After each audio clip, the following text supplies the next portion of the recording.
दिसंबर 2021 की बात है। कर्नाटक का उडुपी जिला, उडुपी के government pre university college for girls से एक विवाद शुरू हुआ। कुछ मुस्लिम छात्राओं ने आरोप लगाया कि उन्हें क्लास में हिजाब पहनने से रोका गया है। जनवरी में उन छात्राओं ने कॉलेज के कैंपस में ही प्रोटेस्ट किया। इसको स्थानीय मीडिया ने कवर किया। फिर इसमें अलग अलग संगठन शामिल हो गए। हिंदू संगठन ये मांग करने लगे कि उन्हें भी स्कूल कॉलेजों में धार्मिक प्रतीक इस्तेमाल करने की इजाजत दी जाए। वहीं मुस्लिम संगठन हिजाब पहनने देने की मांग कर रहे हैं। फिलहाल ये मामला अदालत में है। हम ललन टॉप शो में इस विवाद के सभी पहलुओं पर लगातार बात कर रहे हैं।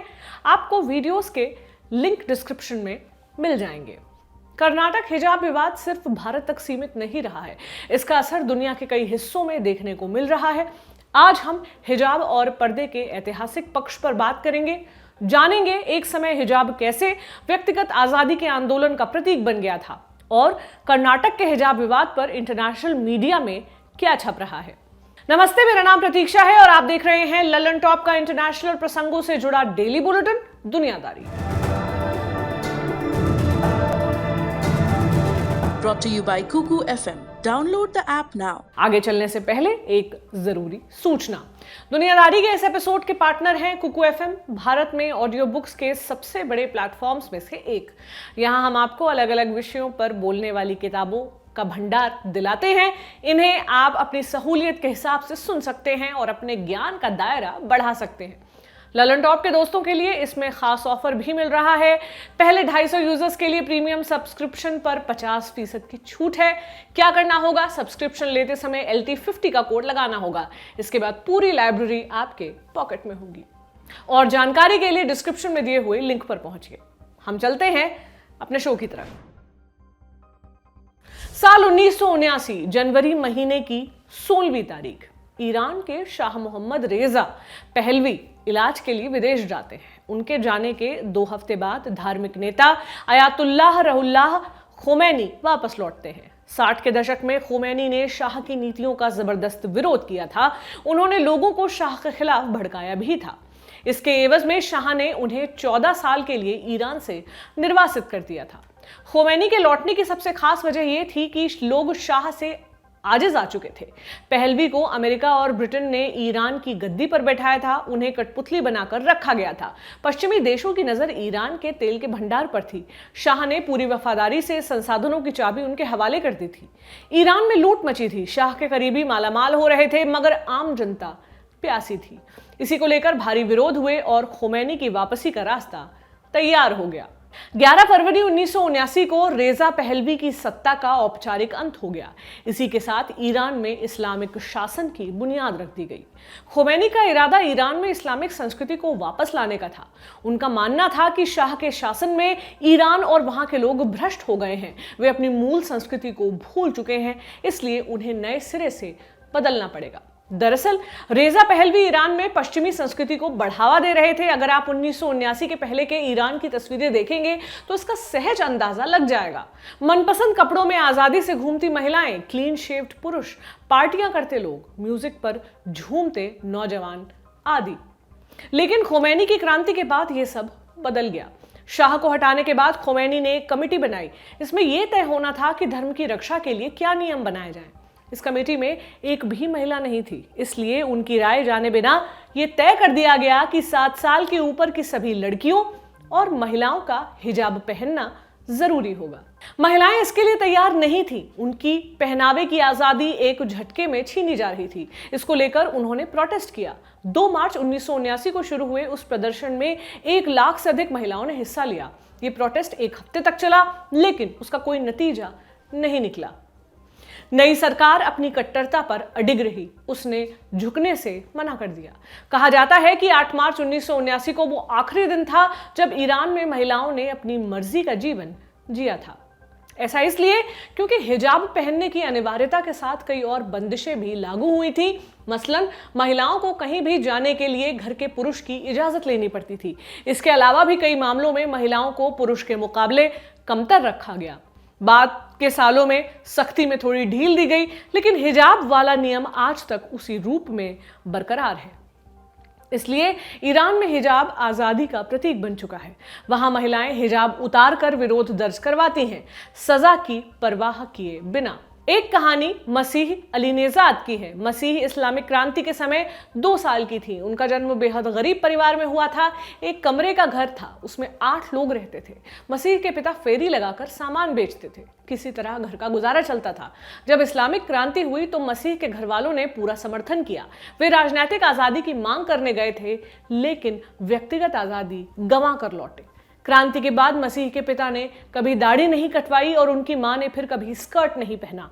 उन्होंने अपनी नियति स्वीकार कर ली, लेकिन मसीह को यह मंजूर नहीं था।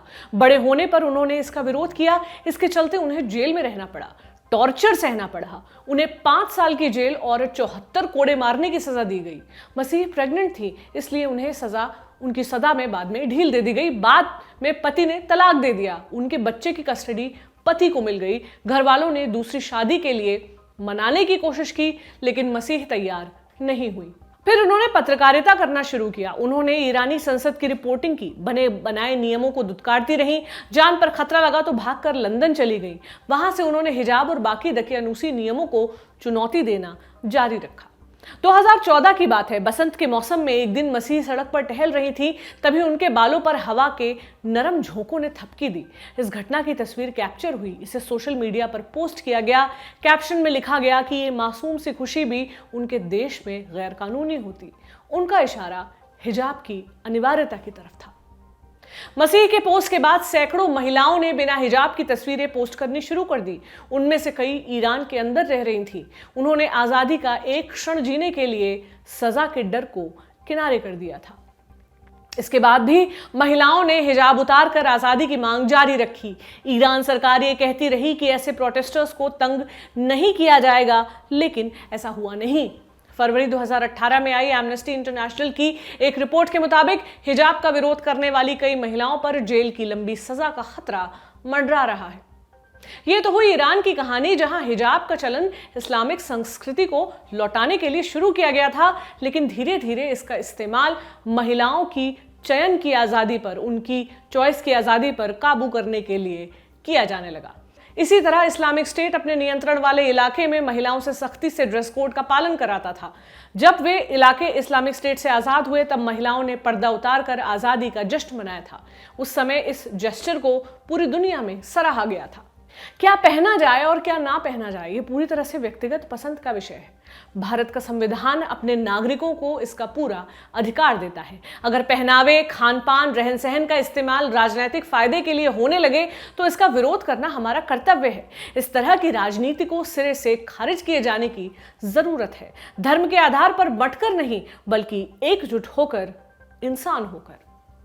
अब ये जान लेते हैं कि कर्नाटक हिजाब विवाद को लेकर विदेशी मीडिया में क्या छप रहा है।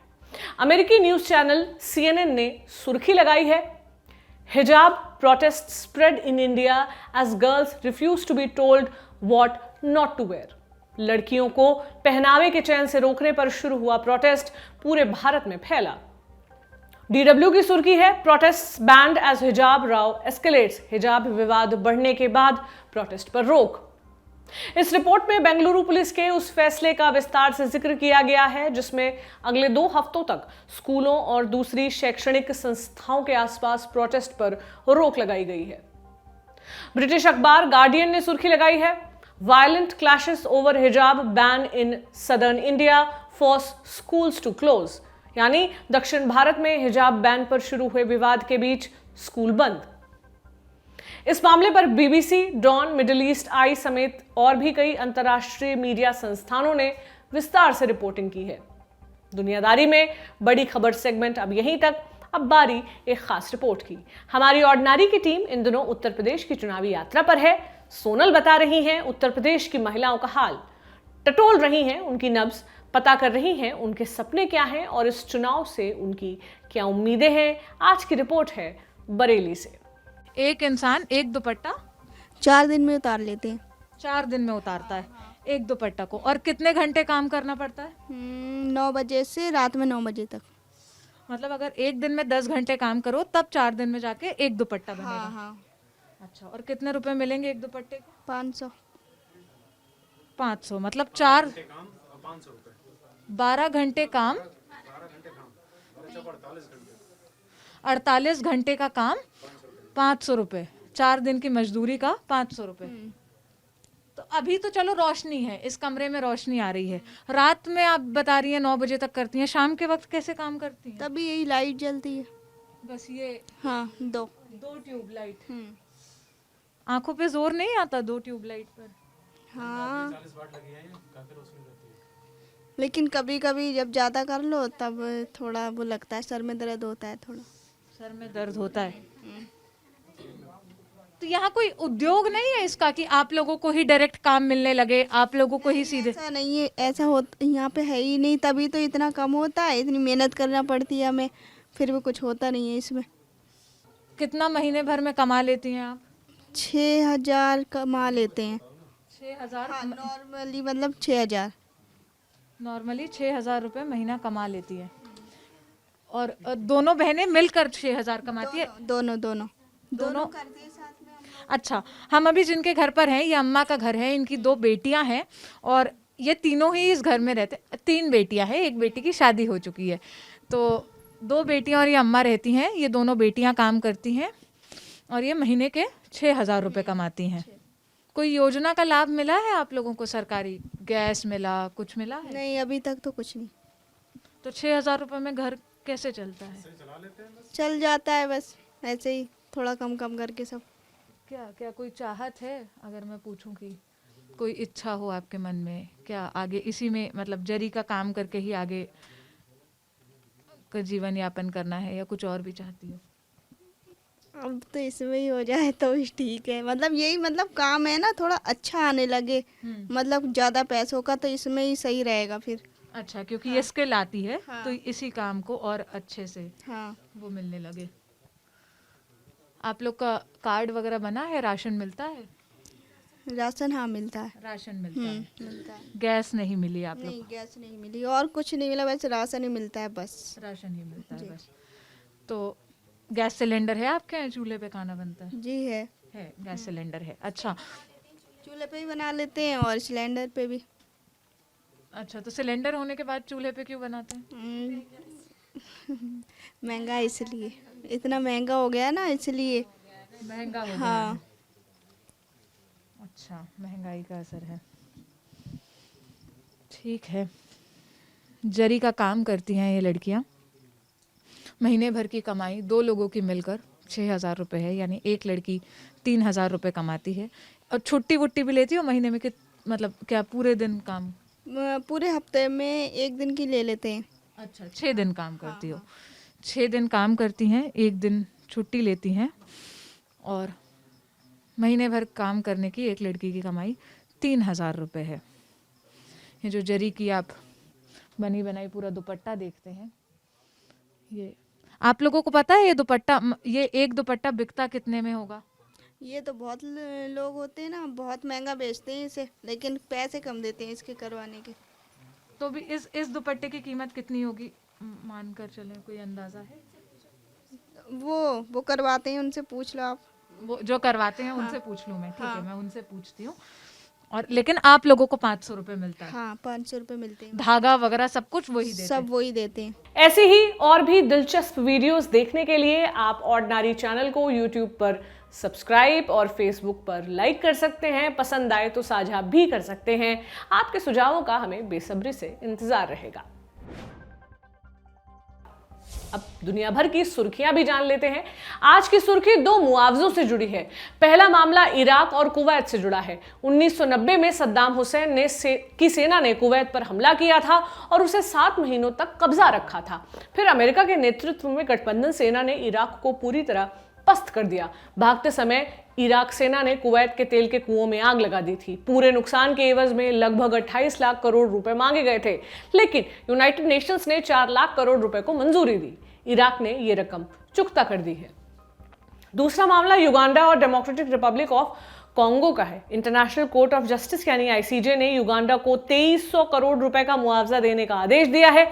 युगांडा ने 1990 के दशक में कॉन्गो पर हमला किया था। इसमें हजारों लोगों की मौत हो गई थी और लाखों विस्थापित हुए थे।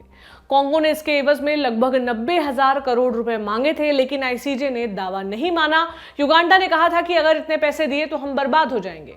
आईसीजे के फैसले को किसी अदालत में चुनौती नहीं दी जा सकती, लेकिन आईसीजे का फैसला मानने के लिए युगांडा या कांगो बाध्य नहीं है। आज की दुनियादारी में आपके लिए इतना ही। कल आपसे फिर मुलाकात होगी, इसी उम्मीद के साथ आपसे विदा लेती हूं। शुक्रिया, शुभ रात्रि।